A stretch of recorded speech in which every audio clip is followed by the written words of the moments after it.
नमस्कार मित्रांनो, माझ्या चॅनलवर तुम्हा सर्वांचे स्वागत आहे. मित्रांनो, आज आपण बघणार आहोत श्री दुर्गा सप्तशती अध्याय पहिला. श्री गणेशाय नमः, श्री कुलदेवताय नमः. श्री देवी महात्म्य कथा अध्याय पहिला. मेधा ऋषी सुरत राजाला व समाधीला देवी महात्म्य सांगतात. मधु कैटभाचा वध.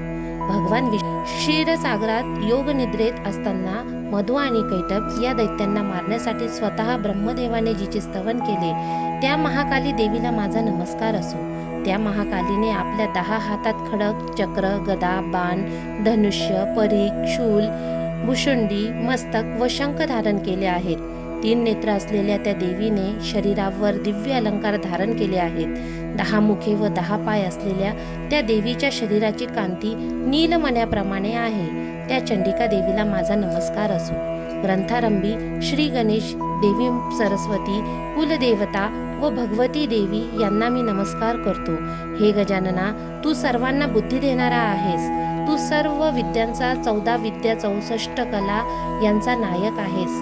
सर्व लोक कार्यरंभी तुला वंदन करतात. त्रिपुरासुराचा वध करण्यासाठी भगवान शंकरांनी तुझे ध्यान केले होते. बळीराजाला पाताळात लोटताना वामनाने तुला ध्यानपूर्वक नमस्कार केला. सृष्टीची रचना करताना ब्रह्मदेव प्रथम तुझेच ध्यान करतात.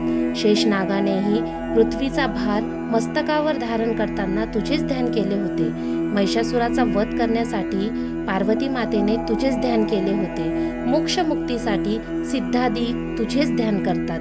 विश्वावर विजय मिळवण्यासाठी कामदेव मदनही तुझेच ध्यान करतो. तुला माझा साष्टांग नमस्कार असो. हे गणेशा, तू मला बुद्धी दे व माझ्याकडून देवी महात्म्य वदवून घे. हे ब्रह्मदेव, कन्ये, शारदे देवी, तू सर्व विद्यांची स्वामिनी आहेस. तू ब्रह्मादिकांची जननी आहेस. ओंकार स्वरूप आहेस. तुला माझा नमस्कार असो. हे महाविष्णू, तुझी कृपा झाली असता मुका मनुष्यही वक्ता होतो, पंगूही पर्वत ओलांडून जातो. तुझ्या कृपेचे सामर्थ्य असे आहे. तुला माझा नमस्कार असो. तू ब्रह्मदेवाच्या मुखावर सरस्वतीची स्थापना केलीस, त्यामुळे तो 4ही वेद बोलू लागला. तूच शिवशक्ती, सूर्य, गणपती आहेस. तुला माझा नमस्कार असो. श्री गुरुदत्त, वसिष्ठ, वाल्मिकी, नारद, शुक इत्यादींना माझे नमस्कार असोत. आता जिचा हा देवी महात्म्य ग्रंथ आहे त्या आदिशक्ती देवीला मोठ्या भक्तिभावाने वंदन करून मी श्री देवी महात्म्य ग्रंथाला प्रारंभ करतो. श्रोते हो, तुम्हाला माझा नमस्कार असो. माझ्या लेखनात वर्णन करण्यात काही उणीव राहिली तर ती तुम्ही श्रद्धेने भरून काढावी.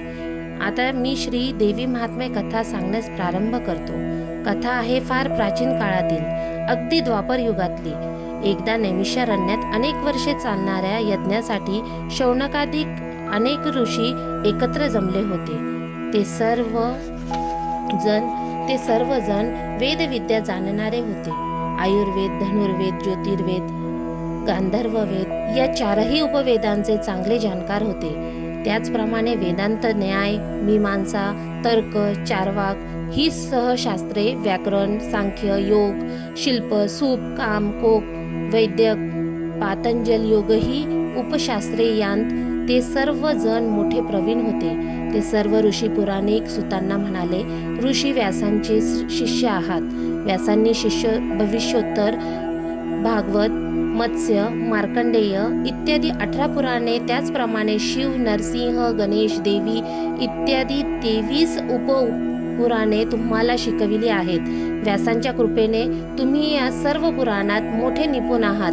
त्या व्यासांच्या कृपेने तुम्ही पुराण सांगता. आम्ही यापूर्वी तुमच्या मुखाने अनेक ग्रंथ ऐकले आहेत. आम्ही जे प्रश्न विचारले होते त्या सर्वांची उत्तरे तुम्ही दिली आहेत. यापूर्वी तुम्ही जी महात्म्य सांगितलीत ती ऐकून आम्ही अगदी तृप्त झालो आहोत. आता आम्हाला देवी महात्म्य सांगण्याची कृपा करावी.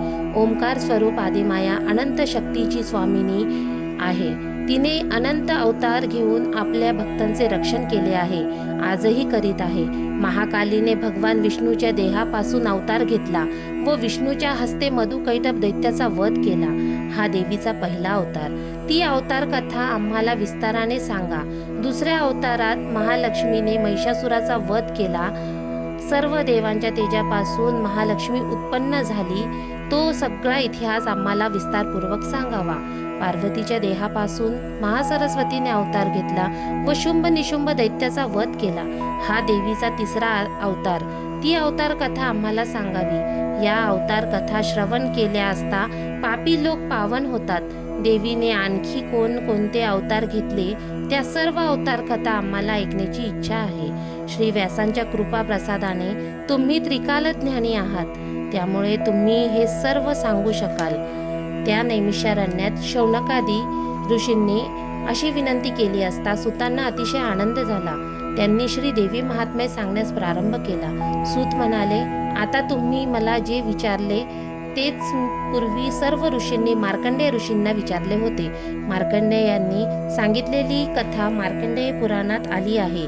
व्यासांनी ती कथा जशी सांगितली तशीच ती मी तुम्हाला सांगतो. ती तुम्ही शांत चित्ताने ऐका. हे देवी महात्म्य अत्यंत पवित्र असून त्याला सप्तशती असे म्हणतात. 700 मंत्र असलेले हे महास्तोत्र वेदव्यासांनी सांगितले आहे. या 700 श्लोकांचे महात्म्य ब्रह्मदिकांनाही कळत नाही. या देवी महात्म्याचे मोठ्या श्रद्धेने जो पठन करील त्याला 4ही पुरुषार्थाची प्राप्ती होईल. सर्व कामना इच्छा पूर्ण होतील. जो कोणी निष्काम भावनेने या महात्म्याचे पठन श्रवण करील त्याला भवानी देवी मोक्ष देईल.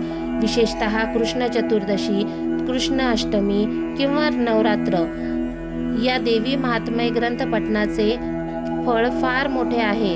या देवी महात्म्याचे नित्य पठन केले असता स्वतः देवी ते श्रवण करते असे वेद एकमुखाने सांगतात, असे पुराण सांगितले आहे. ब्रह्मदेवांनी मार्कंडेयांना देवी कवच, अर्गलास्तुती व किलक सांगितले आहे. यांचे प्रथम पठन करावे व नंतर देवी महात्म्य सप्तशती वाचावे. हे पठन शक्यतो स्वतःच करावे. अशक्य असेल तर ते श्रेष्ठ ब्राह्मणांकरवी पठन करावे. मोठ्या भक्तिभावाने हे महात्म्य पठन करताना जर काही अशुद्ध उच्चार केले तरी सुद्धा देवी संतुष्ट होते, हे लक्षात घ्यावे. देवी भक्तांची भावभक्ती पाहते, परंतु अंतःकरणात भक्ती, श्रद्धा, प्रेम नसेल तर नुसते शुद्ध पठन व्यर्थ जाते. भक्तिहीन पठन करणाऱ्यांवर देवीचा कोप होतो. ब्रह्मा, विष्णू, महेश इत्यादी देवांनी कवचाची रचना केली आहे. त्याच्या केवळ पठनानेही सर्व पुरुषार्थाची प्राप्ती होते. जो भक्त अर्गला स्तुतीचे पठन करतो त्याच्यावर देवी प्रसन्न होते व ती आपल्या भक्ताला 700 वर देते. महादेवांनी केलेल्या किलकाचे जो पठन करतो त्याला सर्व मंत्र विनासायास प्राप्त होतात. स्वतः मार्कंडेयांनी कवच, अर्गला स्तुती व किलक यांचा जप करून 14 कल्प आयुष्य मिळविले. एकूण 14 स्मार्त म्हणजे स्मृती धर्मवत्ते होऊन गेले. त्यांची नावे अशी: दुर्वास, विश्वामित्र, ब्रह्मदेव, मार्कंडेय, इंद्र, बाणासूर, नारायण, कार्तिकेय, दधीची, राम, कण्व, भार्गव, बृहस्पती व गौतम. हे सर्व शैव आहे. या 14चे स्मरण केले असता सर्व आदिव्याधी नाहीशा होतात. पार्वतीपती शंकर त्यांच्यावर प्रसन्न होतो. सूत म्हणाले, ऋषी हो, मी आता देवीच्या अवताराचे कारण सांगतो. ते एकाग्र चित्ताने श्रवण करा. ब्रह्मा, विष्णू व महेश हे देवीचेच पुत्र. त्यांच्यावर संकट आले असता देवी अवतार घेत असते. दुष्टांचा नाश करून अधर्माचा नाश व धर्माचा ची स्थापना करीत असे व आपल्या भक्तांचे रक्षण करीत असे. याविषयी मी आता प्राचीन इतिहास सांगतो. ब्रह्मा कल्पातील 14 मन्वंतरातील सूर्यपुत्र सावर्णिक मनू हा 8वा मनू. त्याची जन्मकथा सांगतो. देवीच्या कृपेने हा सावर्णिक मनू राजा झाला. त्याला ध्रुवासारखे अढळ राज्य मिळाले होते. त्याच्या पूर्वजन्माची कथा सांगतो, ती ऐका. पूर्वी स्वारोचिष मन्वंतरामध्ये सुरत नावाचा राजा होऊन गेला. तो उदार प्रजापाल दक्ष प्रजापालन दक्ष, सत्यवादी, कर्मनिष्ठ, ब्राह्मणांची पूजा करणारा, गुरुभक्त, दानशील होता. तो कुणाशीही शत्रुत्व करीत नसे.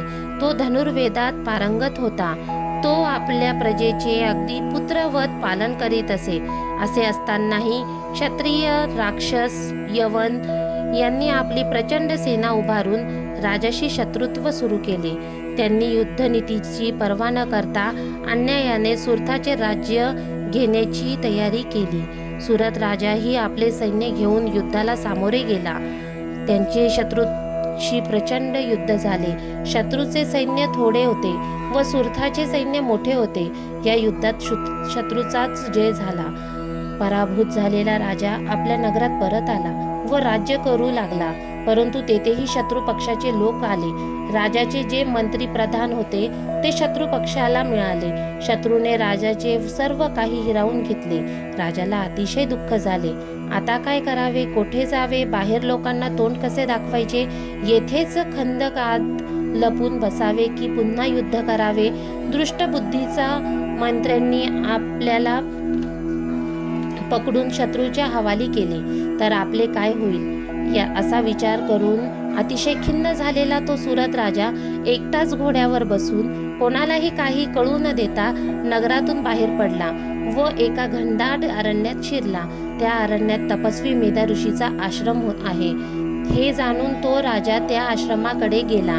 तो आश्रम पाहून राजाला अतिशय आनंद झाला. नदीच्या काठावर असलेला ते आश्रम अतिशय रमणीय होता. त्या आश्रमात अनेक हिंसक प्राणी आपापसातील जन्मजात वैर विसरून मोठ्या आनंदाने एकत्र राहत होते. हंस, कारंडव, मोर, कोकिळा इत्यादी पक्षी गोड आवाजात गात होते. अनेक प्रकारच्या पवित्र वृक्षवेलींनी तो आश्रम अधिकच रमणीय वाटत होता. आश्रमातील ऋषीमुनी, शिष्य वेदमंत्र म्हणत होते. सर्वजण मेधा ऋषींची सेवा करीत होते. तो आश्रम स्वर्गापेक्षाही सुंदर होता.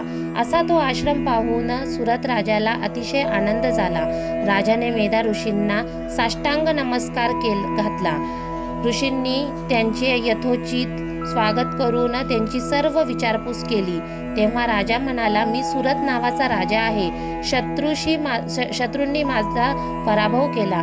त्यामुळे राज्य, गृह, पत्नी या सर्वांचा त्याग करून मी आपणास शरण आलो आहे. आपल्या आज्ञेनुसार मी वागेन.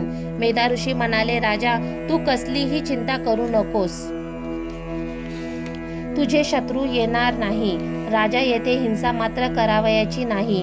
मेधा ऋषींनी असे सांगितले असता सुरत राजा निर्भय होऊन त्या आश्रमात राहू लागला. एकदा तो राजा आश्रमातील वृक्षाच्या सावलीत बसला असता त्याला आपल्या घरादाराची आठवण झाली आणि तो अतिशय चिंतातूर होऊन विचार करू लागला. शत्रूंनी माझे राज्य हरण केले, त्यामुळे माझे सगळे प्रजाजन अगदी त्रासून गेले असतील. माझे प्रधानादी सेवक शत्रूंच्या अधीन झालेले आहेत. त्या शत्रूंनी धूर्त, मद्य, वेश्या इत्यादी व्यसनांत माझी सगळी संपत्ती खर्चून टाकली असेल. ते शत्रू व माझे मंत्री हे पापी असल्यामुळे सत्याने वागत नसतील. अशा प्रकारे तो राजा चिंता करीत बसला होता. त्यावेळी एक दुःखी कष्टी झालेला वैश्य तेथे आला. त्याचे नाव समाधी. राजाने त्याची सगळी विचारपूस केली व तू असा दुःखी कष्टी का झाला आहेस असे विचारले. त्यावर तो वैश्य म्हणाला, मी वैश्य जातीचा असून माझे नाव समाधी असे आहे. मी खूप श्रीमंत, धर्मशील, सत्यवादी, सरळ स्वभावाचा असतानाही धनलोभी व दृष्ट असलेल्या माझ्या बायका मुलांनी व नातलगांनी माझा त्याग केल्यामुळे मी वनात आलो आहे. मी येथे आल्यामुळे माझ्या कुटुंबाची काहीच खुशाली मला समजली नाही.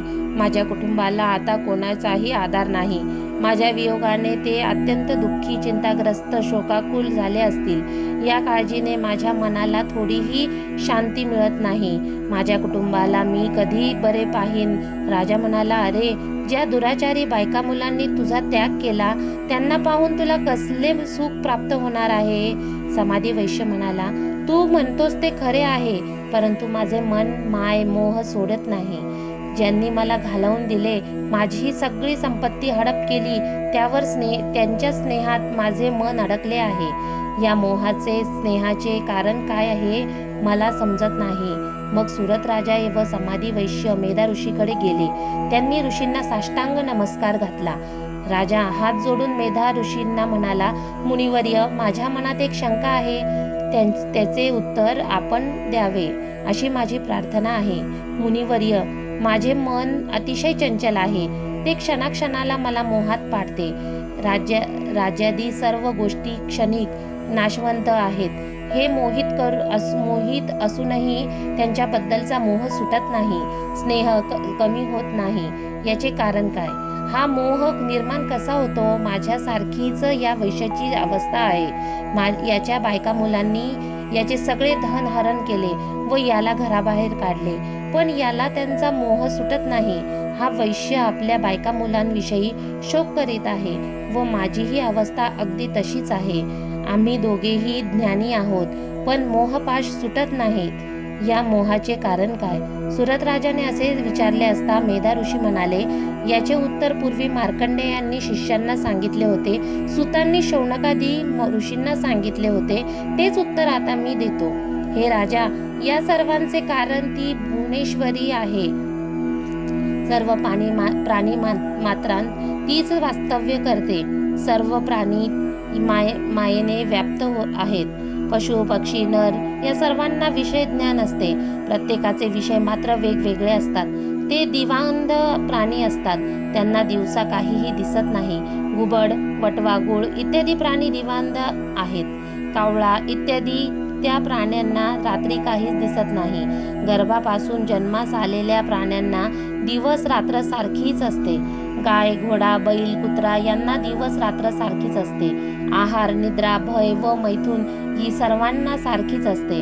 जे ज्ञान मनुष्याला असते ते पशु पक्ष्यांनाही असते. पक्षी अन्नकण आणून आपल्या पिल्लांच्या तोंडात घालतात. प्रेम, ममता, मोह या गोष्टी सर्वांच्या ठिकाणी असतातच. आता मोह कशापासून निर्माण होतो असे जे तू विचारले आहेस त्याचे उत्तर मी देतो. महामायेपासून मोह निर्माण झाला. ज्ञानी जनांची अंतःकरणे ही महामाया मोहित करते. ब्रह्मा, विष्णू, महेश हे ज्ञानी असूनही मायामोहित होतात व जगात भ्रमण करीत असतात. ही आदी माया ज्ञानरूपिणी अनंत ब्रह्मांडांची स्वामिनी असून हिच्या केवळ इच्छेनेच बद्ध लोक मुक्त होतात.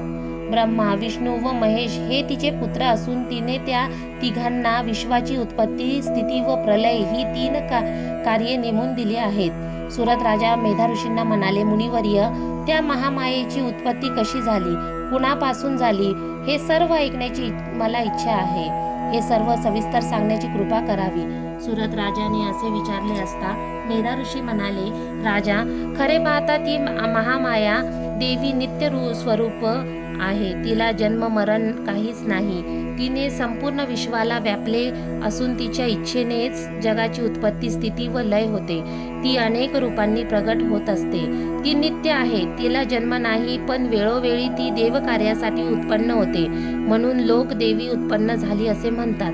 ती केवळ इच्छेनेच सर्वांचा संहार करते. तिच्या गुणांचे जे श्रवण पठन करतात त्यांचा उद्धार होतो. ती श्रीहरीची योग निद्रा आहे. पूर्वी त्रैलोक्याचा लय होऊन सर्व विश्व जलमय झाले. देवादिदेव नारायण शेषशय्येवर निद्रिस्त झाले होते. तेव्हा त्यांच्या कानातील मळापासून मधुकैटभ नावाचे 2 दैत्य निर्माण झाले. ते दैत्य महाभयंकर होते. त्यांचे सामर्थ्य अफाट होते. ब्रह्मदेवाला पाहताच त्यांना ठार मारण्यासाठी धावून गेले. ब्रह्मदेव विश्वाचा निर्माता. श्रीहरीच्या नाभी कमलावर त्याचे वास्तव्य. मधुकैटभ दैत्यांना पाहताच तो भयभीत झाला.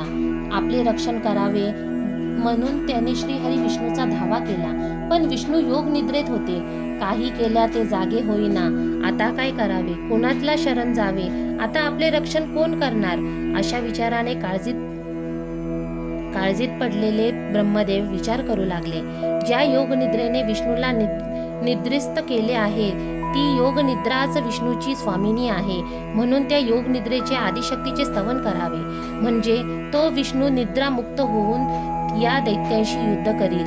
असा विचार करून ब्रह्मदेवाने योग निद्रेचे स्तवन केले. ब्रह्मदेव म्हणाले, हे देवी जगदंबे, तुला माझा नमस्कार असो. तूच स्वाहा स्वदा वष्टकार आहेस, सर्वस्वर तूच आहेस, तूच जीवनदायी सुधा आहेस. हे देवी, तू ओंकार स्वरूप आहेस. तूच ब्रह्मा विष्णू महेश या 3 देवांना धारण करतेस, म्हणून तुला त्रिधा असे म्हणतात. हे देवी लक्ष्मी पार्वती सरस्वती तूच आहेस. तूच या विश्वाला धारण केले आहेस. हे देवी, तूच या विश्वाला निर्माण करतेस, त्याचे पालन करतेस व शेवटी तूच या विश्वाचा संहार करतेस. ही 3 रूपे तुझीच आहेत. हे देवी, कीर्ती मती धृती कांती श्रद्धा रती या रूपांनी तूच सर्वांच्या ठिकाणी वास्तव्य करतेस. हे माते, तूच काळ रात्री महारात्री मोहरात्री आहेस. तूच शोभा लज्जा बुद्धी तृष्टी पुष्टी शांती आहेस. माते, तू खडकधारिणी शूलधारिणी घोर रूपा आहेस. तू गदा चक्र शंख व धनुष्य धारण केले आहेस. बाण भ्रुशुंडी परीघ ही तुझी अस्त्रे आहेत. तू सौम्य सौम्यंतर सर्वाधिक सुंदर आहेस. तू परात्पर परमेश्वरी आहेस. सगळे स्थावर जंगम विश्व तूच आहेस. पंचमहाभूते शक्ती काळ तुझ्याच सत्तेने चालतात. सत असत ज्या काही वस्तू आहेत त्यांची शक्ती तूच आहेस. माते, या विश्वाला निर्माण करणारा जो नारायण, त्यालाही तू निद्राधीन केले आहेस. अशा तुझे स्तवन करण्यास कोण बरे समर्थ आहे?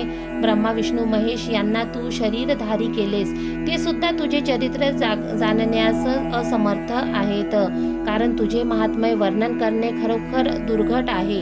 असे असतानाही मी तुझे यथाशक्ती स्तवन केले आहे. हे देवी, मधु आणि कैटभ हे जे 2 भयंकर दैत्य आहेत त्यांना तू मोहित कर व या 2 दैत्यांच्या वधासाठी श्रीहरीला जागे कर व त्याच्या ठिकाणी या दैत्यांचा वध करण्याची बुद्धी निर्माण कर. मेधा ऋषी सुरत राजाला म्हणाले, हे राजा, मधु आणि कैटभ या 2 दैत्यांच्या वधासाठी भगवान विष्णूला जागे करावे, यासाठी ब्रह्मदेवाने तमोगुणी देवीची 14 श्लोकी रात्री सुक्ताने स्तुती केली. तेव्हा प्रसन्न झालेली देवी विष्णूच्या देहापासून दूर झाली. तिने ब्रह्मदेवाला दर्शन दिले. भगवान विष्णू जागे होताच ते मधु कैटभ दैत्य ब्रह्मदेवाला ठार मारण्यास धावून गेले. घाबरलेल्या ब्रह्मदेवाने देवीकडे पाहून तिचे ध्यान केले. त्या देवीला 10 हात 10 पाय व 10 मुखे होती. तिचे डोळे काजळासारखे काळे होते. त्या महाकालीने कपाळावर कुमकुम तिलक लावलेला होता. तिचे स्वरूप अति भयंकर होते. तिच्या 10 हातात खडक बाण गदा शूळ चक्र शंख भ्रुशुंडी परीघ धनुष्य ही शस्त्रे होती. 10व्या हातात रक्त गळत असलेलं मुंडके होते. अशा देवीची जो पूजा करतो त्याला ती अवघे त्रैलोक्य देते. ते मधु कैटभ दैत्य ब्रह्मदेवावर धावून गेले. तेव्हा भगवान विष्णू त्यांच्याशी युद्ध करू लागले. ते परस्परांवर अनेक शस्त्रप्रहार करीत होते. बाहुप्रहार मुष्टीप्रहार लत्ता प्रहार करीत होते. अशा प्रकारे मधु कैटभ आणि विष्णू यांचे 5000 वर्षे घनघोर युद्ध चालू होते. मदन मतत असे ते दैत्य काही केल्या हार जात नव्हते. मग महामायेने त्या दैत्यांना मोहित केले. महामायेने मोहित केलेले ते दैत्य विष्णूला म्हणाले, हे विष्णू, आम्ही तुझ्या पराक्रमाने संतुष्ट झालो आहोत. तुला हवा असेल तो वर माग. भगवान विष्णू म्हणाले, हे दैत्यांनो, तुम्ही जर माझ्यावर संतुष्ट झाला असाल तर माझ्या हातून तुमचा वध व्हावा. मला आणखी दुसरा वर नको. दैत्य म्हणाले, तू निर्जल प्रदेशावर आमचा वध केलास तरच आम्ही मारले जाऊ. विष्णू म्हणाले, दैत्यांनो, मी विशाल व निर्जल प्रदेशावर तुमचा वध करतो. असे सांगून विष्णूंनी आपल्या मांड्या विशाल करून जलावर निर्जल प्रदेश निर्माण केला. मग त्या दोघा दैत्यांना आपल्या मांडीवर घेऊन विष्णूने आपल्या चक्राने त्यांची मुंडके तोडली व त्यांना ठार मारले. मधु दैत्याला ठार मारले म्हणून विष्णूला मधुसूदन व कैटभाला ठार मारले म्हणून कैटभारी असे म्हणतात. अशा प्रकारे ब्रह्मदेवाच्या स्तवनाने महाकाली प्रगट झाली. हा देवीचा पहिला अवतार. हे राजा, आता तुला मी देवीचा दुसरा अवतार सांगतो, तो एकाग्र चित्ताने श्रवण कर. हे महाकालीचे आख्यान जे भक्तिभावाने पठण श्रवण करतात त्याची सर्व संकटे नाहीशी होतात, सर्व बाधांचे निरसन होते, यात तीळ मात्र शंका नाही. आता देवीच्या दुसऱ्या अवताराची कथा सांगतो, ती श्रवण करा. श्री भगवती देवीने जसे सांगितले तसेच येथे वर्णिले आहे. श्री मार्कंडेय पुराणाच्या सावर्णिक मन्वंतरातील श्री देवी भगवती महात्म्यातील श्री महाकाली चरित्र वर्णन व मधु कैटभ वध नावाचा पहिला अध्याय समाप्त. श्री जगदंबार्पणमस्तु. शुभम भवतु. मित्रांनो, मी अपेक्षा करते की मी सांगितलेल्या माहितीचा तुम्हाला लाभ मिळो. मित्रांनो, आणि अजूनही तुम्ही माझ्या चॅनलला सबस्क्राईब केलं नसेल तर तुम्ही माझ्या चॅनलला सबस्क्राईब करा. धन्यवाद.